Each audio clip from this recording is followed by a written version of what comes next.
SSC 2024 তোমরা যারা 2024 সালে এসএসসি বোর্ড পরীক্ষা দিতেছ, তোমাদের পরীক্ষা হলো ইংরেজি প্রথম পত্র। আজকের ভিডিওতে আমরা দেখব ইংরেজি প্রথম পত্রের ডায়লগ। তো ডায়লগ এসে থাকে ভাইয়া 11 নং একে, ঠিক আছে। তো চলো আমরা এখন ডায়লগের সাজেশন দেখি কোনগুলা ডায়লগ তোমাদেরকে পড়তে হবে। দেখো এখানে 1 থেকে 33 পর্যন্ত ডায়লগ রাখা হয়েছে, মানে তোমাকে 33টা ডায়লগ শিখতে হবে। অনেকগুলা ডায়লগ তুমি না শিখে মাত্র কয়েকটা ডায়লগ শিখে কিভাবে পরীক্ষায় কমন পাইবা এই ভিডিওতে তুমি জানতে পারবা। তো দেখো কোনগুলা পড়তে হবে ভাইয়া।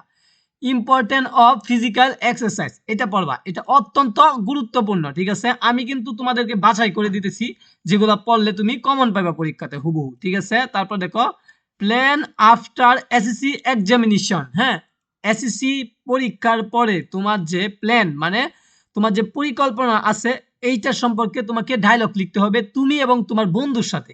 ডায়লগ দুইজনে লিখে, এটা হলো কথোপকথন।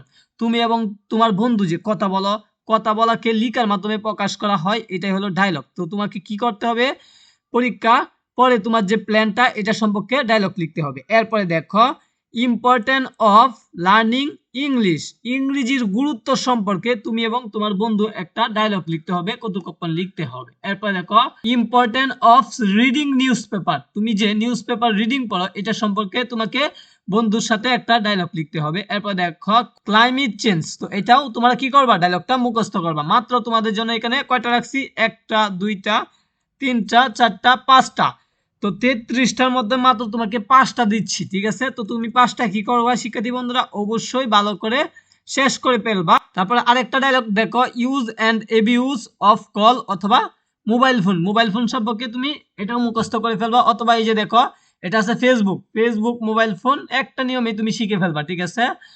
তো কম্পিউটারও এখানে আসতে পারে, তুমি এগুলা শিখবা। এরপর দেখো বুক ফেয়ারও শিখতে পারো চাইলে। তো যেগুলা রাখছি এগুলা অবশ্যই ভালো করে মুখস্থ করে ফেলো, খাতায় অবশ্যই লিখে দিয়ে আসবা। খাতা যদি খালি রাখো তাহলে কোনো মার্ক পাইবা না, খাতায় যদি তুমি লাইন লিখে আসো তাহলে স্যারে তোমাকে মার্ক দিবে।